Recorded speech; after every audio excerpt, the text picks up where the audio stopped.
네, 오늘 잠언 31장, 잠언서의 마지막 장을 중심으로 잠언 31장 1절에서 12절 말씀을 중심으로 신앙생활은 하나님과의 의리를 지켜가는 것이다 라고 하는 제목으로 함께 말씀을 묵상하며 나눠보고자 합니다.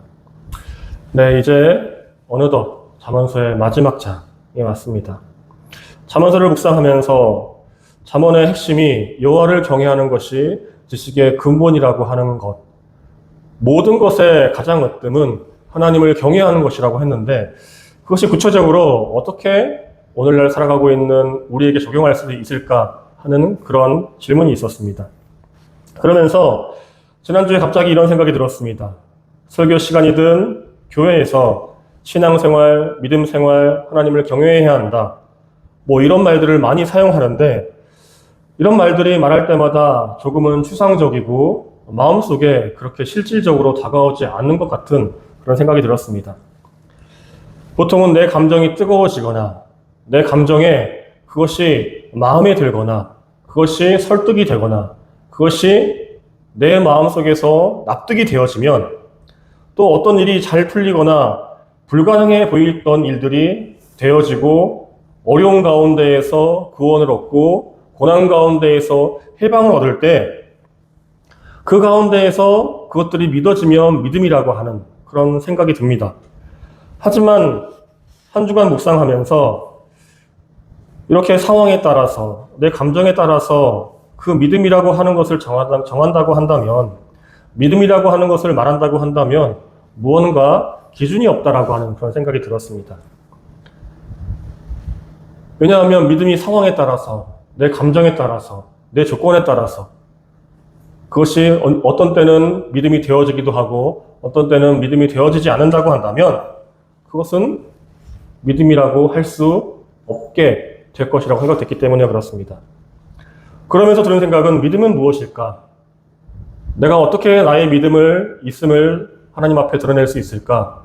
생각하다가 문득 이런 단어가 떠올랐습니다. 믿음과 신앙생활은 결국 하나님과의 의리를 지키는 것이다 라는 생각이 들었어요. 우리 의리라는 말 많이 사용합니다. 친구 간에 의리를 지켜야지 그 관계가 오래갑니다. 부부 간에도 사랑해서 연애하고 결혼하지만 결국은 부부 간에도 의리를 지켜야 한다고 이야기합니다. 부부 자녀 간에도 서로 사랑하고 존경하고 보살피지만 그 가운데에도 상호 간에 의리가 필요합니다. 이런 것처럼 하나님과 우리와의 관계 속에서도 하나님께서도 우리에게 지켜야 하는 의리가 있고 우리도 하나님께 지켜야 하는 의리가 있지 않을까. 그리고 이것이 잘 되어질 때 좋은 믿음 생활이고 좋은 신앙 생활이라고 하는 생각이 들었습니다. 의리라고 하는 한자의 뜻을 살펴보니까 의자는 오를 의자입니다. 인간이 마땅히 걸어야 할 그 길을 가리키는 단어입니다. 리는 이치리입니다. 이치. 마땅히 따라야 하는 이치. 변하지 않는 이치. 이것을 다른 말로 하면, 이것을 풀어서 설명하면 내 감정이나 형편에 따라서 흔들리는 것이 아니라 마땅히 지켜야 하는 그 도리가 있다면, 그 이치가 있다면 그것을 지켜가는 것이 의리입니다. 신앙생활에서도 의리라고 하는 것은 내 감정과 상황과 조건과 형편과 상관없이 하나님 앞에 마땅히 지켜야 할 그 이치를 내가 행하고 있을 때 그것이 바른 신앙생활이고 바른 믿음생활이라고 말씀드리고 싶습니다. 세상의 사람들이 이렇게 말합니다. 어려울 때 등을 돌리지 않고 내 곁에 있어준 친구가 진정한 친구라고 하는 그런 말이 있습니다. 어려울 때 내 옆에 누가 있었느냐? 어려울 때 누군가가 내 손을 잡아주었느냐? 어려울 때 누가 나에게 위로를 해주었느냐? 그것을 보고 그 사람은 평생 잊지 못하는 그런 우리의 모습이 있습니다. 마찬가지입니다. 모든 사람들은 좋을 때는 다 친구가 되어줍니다. 좋을 때는 다 믿음이 좋은 것처럼 보입니다. 신앙생활을 잘하는 것처럼 보입니다. 그러나 좋지 않을 때, 어려울 때, 무언가가 흔들릴 때, 혼란스러울 때 우리가 무엇을 하고 있느냐에 따라서 우리의 믿음과 우리의 의리가 드러납니다. 예수님은 우리에게 십자가의 구속의 그 은혜로 우리에게 구원을 주셨습니다. 하나님 나라를 볼 수 있는 그 영생을 주셨습니다. 우리에게 하나님의 이름을 부를 수 있는 그 이름을 주었습니다.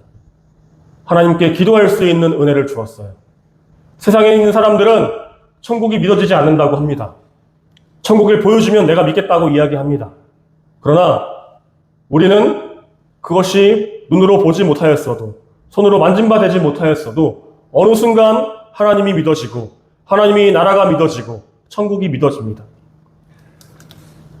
우리가 이렇다면 하나님에게 받은 그 약속, 그 은혜, 그 사랑을 붙잡고 그 안에서 상황과 사건과 그 조건과 상관없이 하나님과의 그 관계의 의리를 지키는 것, 그것이 곧 우리의 신앙생활이라고 말씀드리고 싶습니다.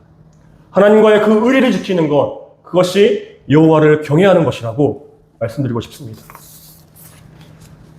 잠언서에서 하나님을 경외하는 것, 여호와를 경외하는 것이 지혜의 근본이라고 이야기합니다. 성경 전체가 그것을 이야기합니다. 사람이 하나님을 경외할 줄 아는 것이 모든 지혜와 지식의 으뜸이라고, 시작이라고 말합니다. 그리고 그것을 오늘날 우리에게 적용을 하면 하나님과 했던 약속을 지키고 있는 것, 하나님과의 그 관계의 의리를 지켜가고 있는 것, 그것이 곧 여호와를 경외하는 삶이다. 여호와를 경외하는 삶의 실질적인 종용이라고 제가 여러분들에게 말씀드립니다. 잠언 31장의 결론도 같습니다. 하나님이 세우신 왕이 있습니다. 하나님이 선택하신 현숙한 여인이 있습니다. 하나님이 주신 지혜자가 있습니다. 하나님이 주신 하나님의 사람들이 있습니다. 누가 현숙한 사람입니까? 누가 하나님이 인정하는 왕입니까? 누가 하나님이 인정하는 사람입니까? 하나님과의 의리를 지키는 것. 그 사람이 하나님이 인정하는 사람입니다. 우상숭배, 하나님과의 의리를 지키지 않은 것입니다. 외도, 아내와의 의리를 지키지 않는 것입니다. 부모의 말을, 자녀의 말을 따라주지 않는 것, 서로 의리를 지켜주지 않는 것입니다. 하나님의 약속을 붙잡고 그것을 지켜가는 사람, 그 의리를 지켜가는 사람이 복이 있는 사람이고, 복의 자리에 있는 사람이고, 하나님을 경외하는 사람이라는 것 기억하시기 바랍니다. 오늘 보면 1절과 2절에 이렇게 시작합니다. 르무엘 왕의 잠언, 곧 그의 어머니가 그에게 교훈한 말씀이다. 내 아들아, 내가 무엇을 말할까? 내 태에서 나온 아들아, 내가 무엇을 말할까? 소원하고 얻은 아들아, 내가 무엇을 말할까? 르무엘 왕의 어머니는 르무엘을 얻기 위해서 하나님 앞에 소원했습니다. 하나님 앞에 기도했습니다. 그렇게 얻은 귀한 아들에게 무언가 조언하려고 합니다. 이 르무엘 왕이라고 하는 사람이 누구인가에 대해서는 많은 성서학자들이 이야기합니다. 솔로몬 왕의 어린 시절에 그 애칭이라고 이야기하는 사람들도 있고 다양한 그런 해석들이 있습니다. 어찌되었던 하나님이 세우신 그 왕, 어렵게 얻은 그 왕에게 어머니가 눈물로 호소하고 그에게 이렇게 권면하고 있습니다. 3절에 여자에게 너의 힘을 쓰지 말아라. 여자는 임금도 망하게 할 수 있으니 여자에게 너의 길을 맡기지 말아라 합니다. 한마디로 육체적인 쾌락에 너무 빠지지 말라고 하는 것입니다. 너무 사람의 정욕적인 부분에 빠지지 말라고 하는 거예요. 내가 왕으로 세움받았다고 한다면 왕으로서의 그 본분을 자각하고 있어라. 4절과 5절을 보면 르무엘아, 임금에게 적합하지 않은 일이 있다. 포도주를 마시는 것은 임금에게 적합한 일이 아니다. 독주를 좋아하는 것은 통치자들에게 적합한 일이 아니다. 술을 마시면 법을 잊어버리고 억눌린 사람들에게 판결을 불리하게 내릴까 두렵다. 라고 말합니다. 왕은 판결하는 사람입니다. 왕은 통치하는 사람입니다. 왕은 다스리는 사람입니다. 우리가 하나님의 나라라고 할 때 그 하나님의 나라의 주인은 누구냐? 왕이신 하나님입니다. 우리가 대영제국이라고 할 때 대영제국의 주인은 대영제국의 왕입니다. 마찬가지로 왕이 국가를 다스리는 것이고 국민을 다스리는 것입니다. 그런데 그 왕이 술에 취해 있습니다. 그 왕이 독주를 좋아합니다. 사실 그 나라의 모든 것들이 다 왕의 것이라고 한다면 그 왕이 다 모든 것을 취할 수 있죠. 그러나 모든 것을 취할 수 있다 하더라도 왕으로서 나라를 잘 통치하기 위해서는 술을 절제해야 하는 것이고 사치와 향락을 절제해야 되는 것이고 국민의 삶을 보살필 수 있는 마음이 있어야 합니다. 르무엘 왕의 어머니는 자신의 아들인 왕에게 독주를 멀리하라고 이야기합니다. 독주를 가까이 하면 너의 인생이 망가지고 내가 다스려야 하는 이 나라가 망가지고 너의 기업이 망가질 것이기 때문에 그렇습니다. 술과 독주는 무엇을 의미할까요? 단순히 술이 나쁜 것일까요? 독주가 나쁜 것일까요? 그렇지 않습니다. 술을 마시면 취하게 되고 평상시 하지 않는 행동을 하기 때문에 그렇습니다. 술을 마시게 되면 절제하던 사람들이 절제를 하지 못하게 됩니다. 술을 마시게 되면 술에 취해서 자기중심적으로 행동하게 됩니다. 자기중심적으로 말합니다. 자기가 모든 것의 주인이 되고 모든 것을 결정하는 사람이 됩니다. 천상천하 유아독전이라는 말이 있습니다. 세상에서 오로지 나만 우뚝 서 있는 사람이 되는 것입니다. 나 위에 똑똑한 사람이 없고 나 위에 다 바보처럼 보이고 우둔한 사람처럼 보입니다. 이것이 술에 취하게 되면 사람이 경험하게 되는 것입니다. 술이 나쁜 것이 아니라 술에 취하게 되었을 때 들어오게 되는 그런 것들이 나쁜 것입니다. 그 정신이 나쁜 것입니다. 우리 주변에 이런 말을 참 많이 듣습니다. 사람은 참 착한데 술만 마시면 왜 저럴까? 소위 말해서 술만 마시면 개가 된다라고 하는 그런 사람들이 있습니다. 우리도 종종 듣습니다. 사람이 참 착한데 술만 마시면 이상해집니다. 그런 사람들 주위에 본 적 있죠? 왜 사람이 취하게 되면 그렇게 될까요? 술이 취하게 되면 마땅히 지켜야 되는 선을 넘게 만들기 때문에 그렇습니다. 이성의 끈을 놓게 만들기 때문에 그렇습니다. 신앙의 끈을 놓게 만드는 것이 술 취함의 그 결과입니다. 술 취하면 탈선을 하게 되고 평상시에 하지 않았던 실수를 하게 되고 과하게 행동하게 되며 잘못된 행동을 하는 경우가 참 많이 있습니다. 그래서 사람이 술 취해서 개가 되기도 하고 짐승이 되기도 합니다. 땅바닥을 기어다니기도 하고 온 사방 천지에 누워있기도 합니다. 이것이 술 취함을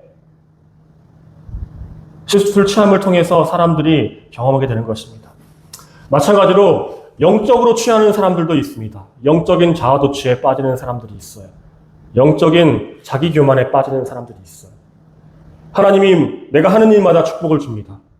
목사님 같은 경우에 하는 것마다 성도들이 은혜를 받고 교회가 성장하고 건축이 잘 되고 문제가 없어지고 그렇게 됩니다.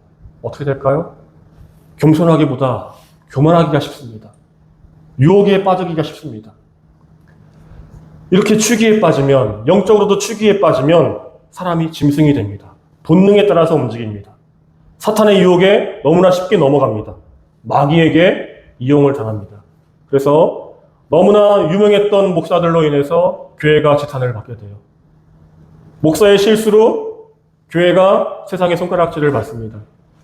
너무나 신앙생활을 잘하는 사람인지 알았는데 그 사람의 불륜과 그 사람의 범죄로 인해서 신앙이 예수님이 욕을 들어먹는 그런 상황이 참 많이 있습니다. 영적 취기가 그렇게 어렵습니다. 취하는 것이 그렇게 무섭습니다. 조금 형편이 좋아지면 우리는 금방 교만해지죠. 기도의 응답이 몇 번만 응답되어져도 우리는 너무나 쉽게 교만해집니다. 반대로는 어떨까요? 하나님의 음성이 잘 들리지 않고 하나님의 응답이 잘 들리지 않고 삶은 변화가 없고 매 순간 똑같은 상황이 오면 우리는 또 너무나 쉽게 거기에 상황에 취해서 너무나 침체되는, 너무나 우울해지는 또 우리의 모습이 있습니다. 둘 다 교만하죠. 둘 다 하나님 없이 생각하는 것입니다. 우리는 너무나 하나님을 쉽게 잊어버립니다.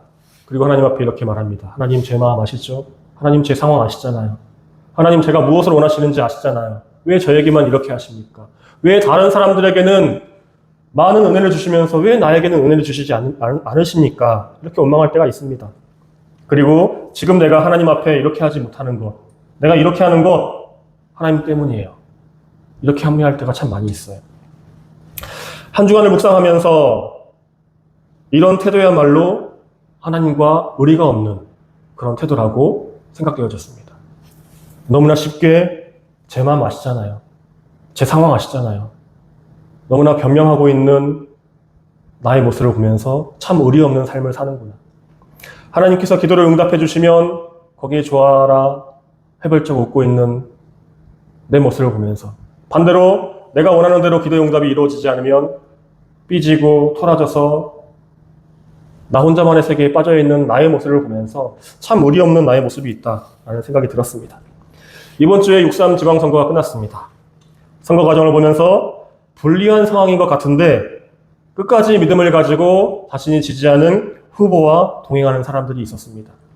또 반대로 결과가 아직 다 나오지도 않았는데 벌써 승리에 도취되어서 그들 안에서 서로 자리 싸움을 하고 있다라고 하는 그런 얘기도 들었습니다.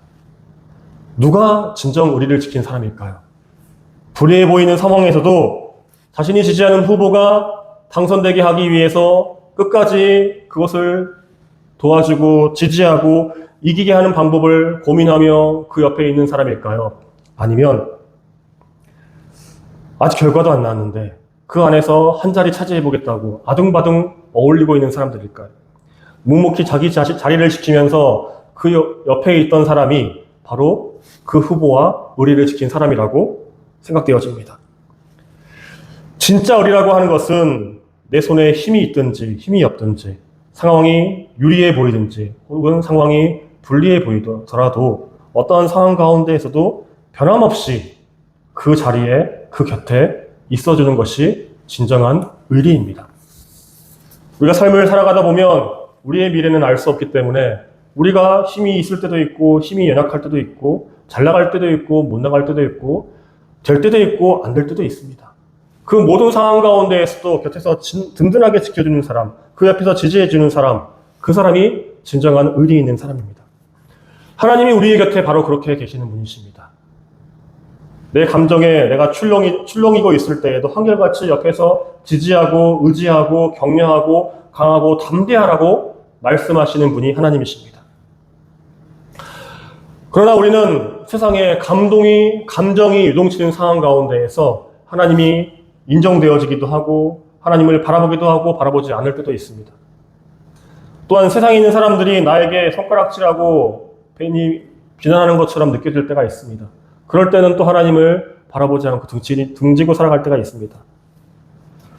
그러나 내 감정이 유동친다 하더라도, 세상이 나를 보고서 웅성웅성 수군대는 것처럼 보인다 하더라도, 그렇게 생각되어진다 하더라도, 세상의 많은 사람들은 다 앞으로 달려나가고 있는데 나 혼자 걸어가고 있는 것처럼 보인다 하더라도 그 상황 속에서 나는 하나님의 사람이야 라고 하는 그 마음을 가지고 묵묵히 내 곁에 계신 하나님과 함께 나아가고 있는 사람이 하나님에게 의리를 지키고 있는 사람입니다.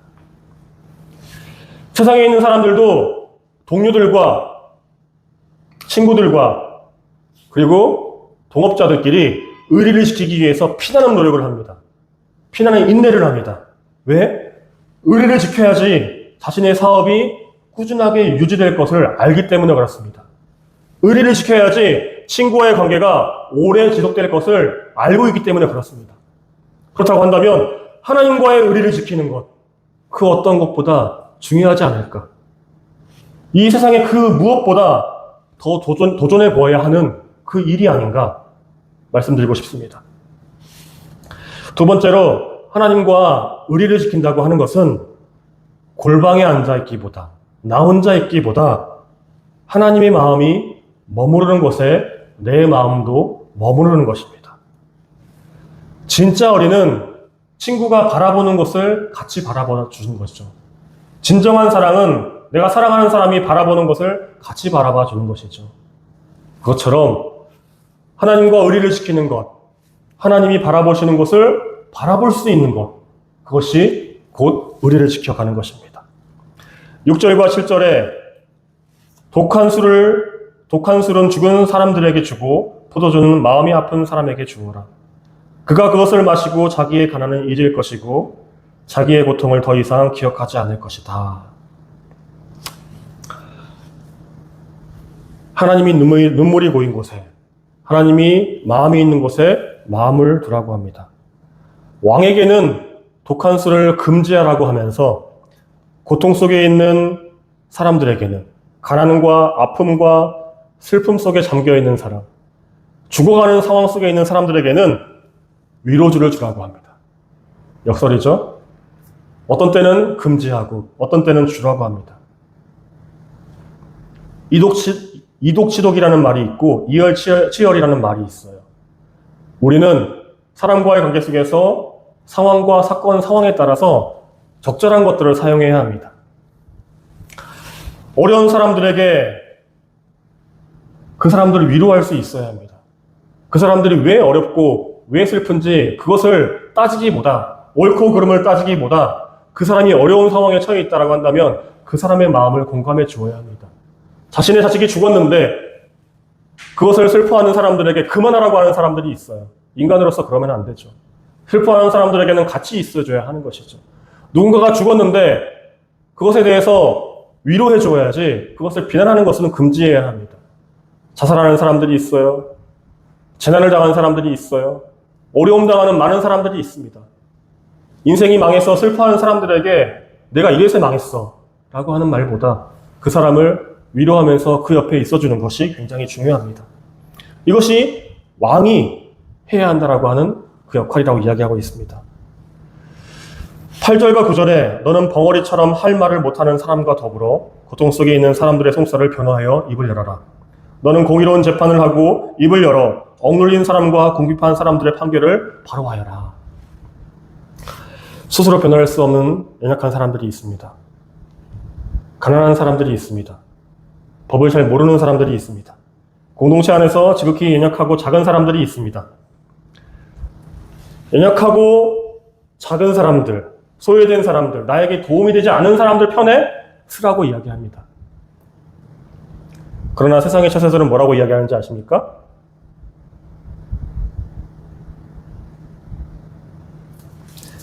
나에게 이익이 되는 강한 사람들과 한 편을 먹으라고 이야기합니다. 그게 당연하죠. 나에게 이익이 되는 사람에게 우리가 한 편을 먹어야죠.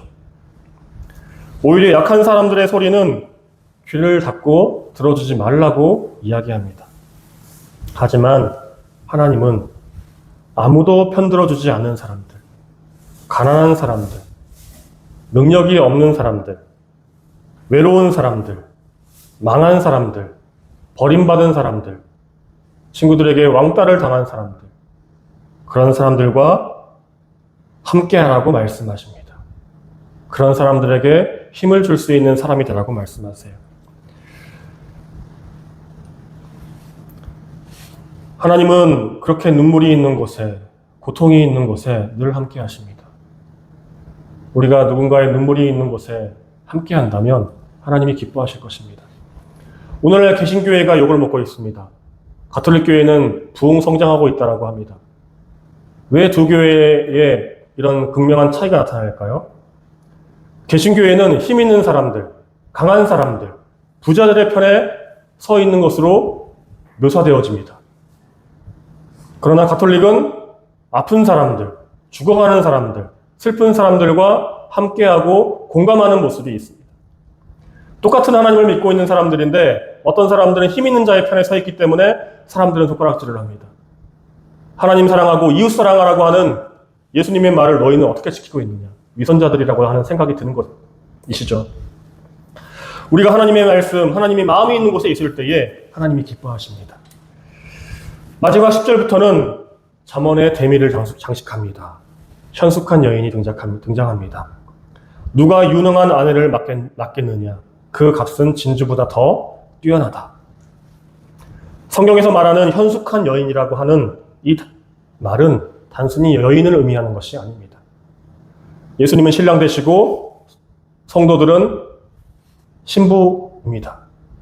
현숙한 여인이란 하나님과 신뢰관계를 맺고 있는 성도들을 의미합니다.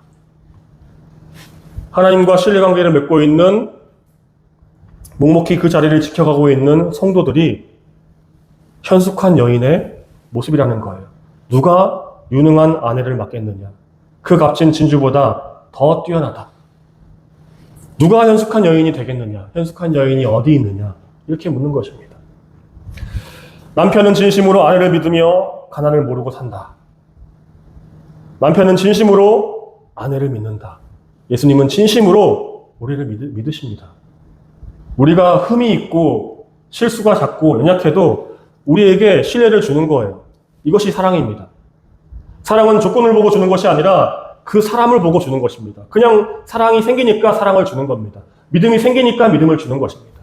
하나님은 우리에게 늘 사랑을 주고 계시고 믿음을 주고 계시고 은혜를 주고 계십니다. 하나님이 먼저 우리에게 의리를 지키고 계시다고 하는 그 말을 드립니다. 여인이 기분이 좋을 때만 남편에게 헌신한다면 현숙한 여인일까요? 자신에게 좋은 것이 주어질 때만 남편에게 헌신한다면 그 아내가 좋은 아내일까요? 남편이 좋을 때든 싫을 때든 어떤 상황 가운데에서도 묵묵하게 그 사람 옆에 있어주는 사람이 현숙한 여인이고 사랑스러운 여인이고 너무 고마운 여인이 될 것입니다. 12절에 그의 아내는 살아있는 동안 오직 선행으로 남편을 도우며 해를 입히는 일이 없다. 아내가 살아있는 동안, 우리가 이 땅 가운데에서 살아있는 동안 선행으로 하나님의 일을 동역하며 하나님의 일을 청지기적 마음으로 일을 하며 하나님의 이름에 먹칠하지 않는, 해를 입히지 않는 그 일을 하는 사람이 바로 하나님이 인정하는 사람, 예수님이 기뻐하시는 사람인 것입니다. 이런 사람들이 의리를 지켜가는 사람인 것입니다. 이렇게 신앙생활에서도 의리가 중요합니다. 하나님과 예수님과 성령님은 먼저 우리에게 의리를 지키고 계십니다. 하나님 한 번도 나를 실망시키신 적 없으시고 우리는 이렇게 고백하죠. 그것처럼 하나님은 우리를 실망시키지 않으십니다. 그러나 나는 어떻습니까? 우리는 어떻습니까? 하나님 앞에 우리는 어떤 모습으로 나아가고 있는지 생각해 보았으면 좋겠습니다. 하나님, 상황이 이렇습니다. 이래서 안 됩니다. 저래서 안 됩니다. 죄송합니다. 하나님, 안 보입니다. 이렇게 말하고 낙심하고 좌절하고 핑계대고 돌아서고 있는 우리의 모습, 그런 모습이 있다면 이제 반성하고 하나님 앞에 그 신뢰에, 그 의리에 응답하는 저와 여러분 되기를 바랍니다. 하나님이 우리를 신뢰하셔도, 하나님이 어떤 자리를 마련해도 우리가 신뢰하지 못하고 의리를 지키지 못하면 우리가 그 자리에 나아가지 못합니다. 왜냐? 상황이 그렇게 흘러갔기 때문에 그렇습니다. 아무리 나에게 능력이 있고 내가 지혜롭고 지식이 뛰어나다고 하더라도 의리를 지키지 못하는 사람은 세상에서도 쓰임받지 못합니다. 어려울 때 함께 가고 거기 안에서 같이 고생하는 사람들이 귀한 자리가 생겼을 때 같이 가는 것이지, 그 자리에서 배신하고 자기 혼자 편한 길로 가는 사람은 나중에 고난당한 사람이 입신양명해서 어떤 자리에 갔을 때 그 사람 쓰지 않습니다. 마찬가지입니다. 우리가 아무리 하나님의 사람이라고 하더라도 하나님과의 의리를 지키지 않는 삶이라고 한다면 어느 순간이 되었을 때에, 어떤 귀한 자리가 주어졌을 때에 우리가 그 자리에 앉기 어렵습니다. 아무리 하나님이 축복을 준다고 하셔도 그 축복을 감당하지 못합니다. 그만큼의 믿음의 분량이 없고 신앙의 분량이 없기 때문에 그 주신 축복을 감당할 수가 없는 것입니다. 때로는 의리를 지키다가 죽음과 같은 상황을 통과해야 할 때도 있습니다. 아니, 죽어야 하는 상황이 올 때도 있습니다. 죽음과 같은 상황이 왔을 때에 내 자리에 내 옆에 누가 있느냐에 따라서 그 사람이 친구고 친구가 아니었는지가 드러납니다. 우리 도읍부에 말씀드렸어요. 다 좋을 때는 다 친구가 될 수 있습니다. 그러나 어려울 때 누가 내 옆에 있었습니까? 어려울 때 우리가 의리를 지켰습니까? 예수님은 십자가에서 목숨을 건 의리를 지키셨습니다. 십자가의 그 구속의 사역을 감당하셨습니다. 아버지여, 어찌하여 나를 버리시나이까? 이 잔을 내게서 떠나가게 하십시오. 그 자리를 거부하고 싶었지만 그 의리를 지키기 위해서 그 자리를 지키십니다. 우리가 죄인 되었을 때에, 우리가 먼저 등을 돌렸을 때에, 우리가 먼저 예수님을 십자가에 못 박았을 때에 예수님은 그러함에도 그런 배신과 배반의 상황 속에서도 묵묵하게 그 자리를 지키시고 그 일을 완수하십니다. 하나님은 묵묵하게 그 자리에서 의리를 지키고 계셨습니다. 이제 우리의 차례라고 하는 생각이 듭니다. 더 이상 도망가지 말고 더 이상 변명하지 않고 주어져 있는 자리에서 그 일을 감당할 수 있는 저와 여러분 되기를 바랍니다. 하나님이 주신 사랑과 은혜를 기억하면서 그동안 주셨던 그 은혜를 기억하면서 주님과의 의리를 지켜가는 저와 여러분 되기를 바랍니다. 주님, 저는 주님과의 그 약속을 지키기 위해서 무던히 노력했습니다. 주님을 만나고서 이렇게 말할 수 있는 저와 여러분 되기를 바랍니다. 또 주님께서 그래, 내가 어떻게 노력했는지 내가 다 보았고 알고 있다. 이렇게 칭찬하는 저와 여러분 되시기를 주님의 이름으로 축복합니다. 기도하겠습니다.